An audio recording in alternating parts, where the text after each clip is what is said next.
Welcome back. Today we'll be reading Humans Use What? Made by u/SteelBlue8. Thanks for the writer's permission. The link for the story is in the description. Hope you'll enjoy. Let's begin.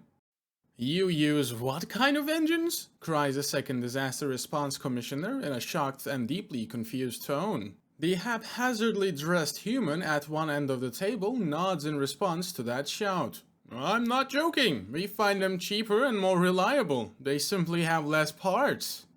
About 5 hours earlier, Disaster Response Corps. Commissioner Kirska was not having a good time of things. At 4:24 a.m., a Terran freight spacecraft, Crossco number C2276HL, had entered an orbit around Eris' second smallest moon on a routine refuel stop. Engines flaring with the characteristic orange-white of human sublight engines. When the entire ship went up.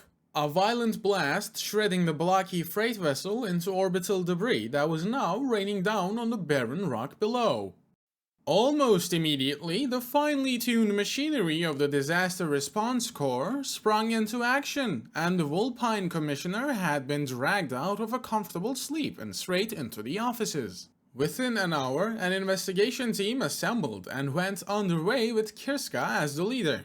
The secretary finishes explaining the start to finish of what they know so far. The commissioner chewing on a stick of plant-based stimulant, similar in usage of coffee, a common habit, as demonstrated by the teal tint to her teeth, before staring blankly at the neatly filed report in front of her, and stating in a monotone, firm voice, "That's impossible."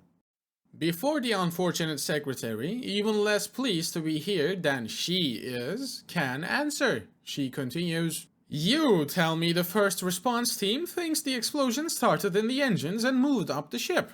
That is impossible. A rocket engine can't do that. They can overheat, they can melt the exhaust cone, they can shatter or melt the reactor plates, they can corrode themselves to dust or gimbal right out of their mountings, and a million other faults. But unless you are in an atmosphere with oxygen, a rocket engine will not explode." She's right, of course. Such a thing is entirely unheard of. Since the JDSV, human spirit, arrived in Eris space and heralded in the modern age, there has only been a single rocket explosion. One in the upper atmosphere of their homeworld, and the direct result of an attack by godforsaken idiots. So, sabotage. The debate rages on. All the while, more information steadily arrives. The absurdly streamlined bureaucracy of the Eris putting any Terran disaster response to shame. The cleanup operation complete just 4 hours after the incident. Already half the parts catalogued and laid out for investigation. And already sabotage ruled out. There's no motive, no bomb. The ship was hauling mostly empty containers with the same crew that have staffed it for the past 6 years. Finally, on a full stomach, an empty platter in the middle of the table, Kirska's mind has moved to other matters. What about the secondary fuel tank? Prompting nods of agreement from the 5 other response team commissioners around the table. True, it has entirely different geometry and reinforcements. It can handle much denser gases than the primary. Do we have access to the schematics for the class? Not within 5 days. Human administrators move slower than native flower species known to continually move towards brighter areas. Babble rising again as theories and half-baked ideas fly around the table. Centered on that mysterious extra fuel tank seen in not a single Eris ship design, the secretary sharply cutting in and silencing things for a moment with a statement of, "Can't we ask the exchange mechanic?" An awkward pause as all eyes turn towards them. The exchange mechanic is the nearest available human. Everyone in the room knows that. Sent by a cultural integration program that one of their nations is running. Bringing human engineering principles to Eris problems, the secretary sheepishly continues. All our ships use a set of basic parts that are the same purpose between models, if the same model holds true for human. Terran craft. We don't need schematics, we can just ask one. A human, I mean. Once the furless flimsy-looking mechanic has been summoned to the team office, it takes a mere moments to glance at the photos of the destroyed secondary fuel tank and give them an answer.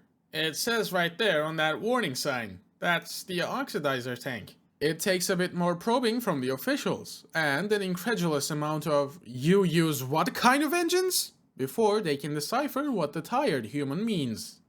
Chemical-fired rocket engines. Humans in the modern age use chemical-fired rocket engines. Kershka states in a tired tone of voice, "Of course they do. Sure. Traveling to the stars on a godforsaken bomb despite the alternatives they invented themselves. How very human." Ultimately, the disaster was filed away with only a brief investigation needed, a result of overworked maintenance staff by human corporations. And for the air risk, the only policy change? A human engineer joining the permanent roster of the Disaster Response Corps on call to consult on matters of the absurd engineering practices of the Terran populace.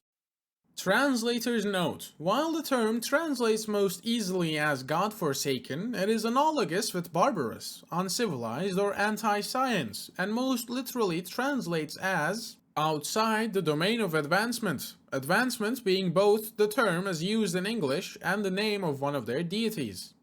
Thank you for listening. I'm glad to still have you here. This one was short but enjoyable. If you have stuck around, go and show your appreciation to the writer on HFY. I hope you're having a good day, and I'll see you in the next one.